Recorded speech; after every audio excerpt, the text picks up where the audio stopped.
ಸಿದ್ದರಾಮಯ್ಯನವರಿಗೆ ಚಾಮುಂಡೇಶ್ವರಿ ಕ್ಷೇತ್ರ ಸೇಫ್ ಅಲ್ಲ, ಹೀಗೊಂದು ವರದಿ ಕೊಟ್ಟಿದೆಯಂತೆ ಗುಪ್ತಚರ ಇಲಾಖೆ. ವೀಕ್ಷಕರೇ, ಇಂಗ್ಲಿಷ್ನ ಈ ವರದಿಯಾಗಿದೆ. ಎಲ್ಲೆಡೆ ವೈರಲ್ ಆಗ್ತಾ ಇದೆ ಗುಪ್ತಚರ ಇಲಾಖೆಯ ನಕಲಿ ವರದಿ ಇದಾಗಿದೆ.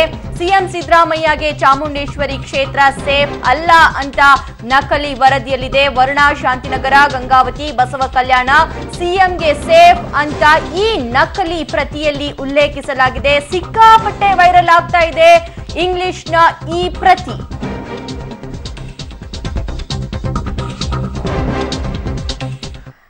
ಓಕೆ, ಈ ಕುರಿತಂತೆ ಹೆಚ್ಚಿನ ಅಪ್ಡೇಟ್ಸ್ ಕೊಡ್ತಾರೆ ನಮ್ಮ ಪ್ರತಿನಿಧಿ ಬದ್ರುದ್ದೀನ್. ವರದಿ ಏನೇನು ಉಲ್ಲೇಖಿಸಲಾಗಿದೆ, ಏನಿದ್ರ ಆಧಾರ ಅಂತ?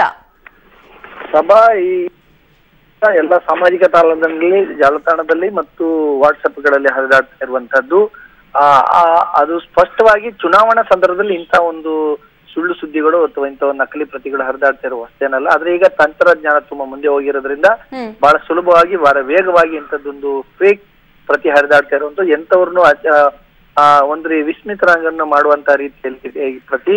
ಆದ್ರೆ ಹಾಸ್ಯಾಸ್ಪದ ಏನು ಅಂತ ಹೇಳಿದ್ರೆ, ಗುಪ್ತಚರ ಇಲಾಖೆ ಇಂಥದ್ದೊಂದು ವರದಿಯನ್ನ ಕೊಟ್ಟು ಅದು ಮಾಧ್ಯಮಗಳಿಗೆ ಸಿಗುವಂತೆ ವೈರಲ್ ಆಗುವಂತೆ ನೋಡ್ಕೊಳ್ಳುವಂತ ದಡ್ಡತನವನ್ನ, ಮೂರ್ಖತನದ ಕೆಲಸವನ್ನ ಮಾಡಲಾರರು. ಯಾಕೆಂತ ಹೇಳಿದ್ರೆ ಗುಪ್ತಚರ ಇಲಾಖೆ ವರದಿ ಅದು ಯಾವಾಗ್ಲೂ ಗುಪ್ತವಾಗಿರುತ್ತೆ. ಅಂತ ಒಂದು ವರದಿಯನ್ನ ಮುಖ್ಯಮಂತ್ರಿಗಳು ಕೊಡದಿದ್ರೆ ನೇರವಾಗಿ ಮೌಖಿಕವಾಗಿ ಹೇಳಿ ಬರುವಂತದ್ದು.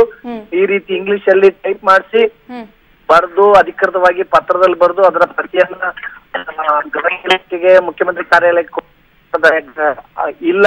ಗುಪ್ತಚರ ಇಲಾಖೆಯಲ್ಲಿ ಅಂತ ಒಂದು ಸಂಪ್ರದಾಯ ಇಲ್ಲ. ಆದ್ರೆ ಜನ ಚುನಾವಣಾ ಸಂದರ್ಭದಲ್ಲಿ ರಾಜಕೀಯವಾಗಿ ಇದನ್ನ ಬಳಸ್ಕೊಳ್ಳಿಕ್ಕೆ ಯಾವ್ಯಾವ ರೀತಿ ಮಾಡಬಹುದು ಅನ್ನೋದನ್ನ ಈ ಮೂಲಕ ಸಾಬೀತು ಮಾಡ್ತಾ ಇದ್ದಾರೆ ಅಂತಾನೆ ಹೇಳ್ಬೋದು.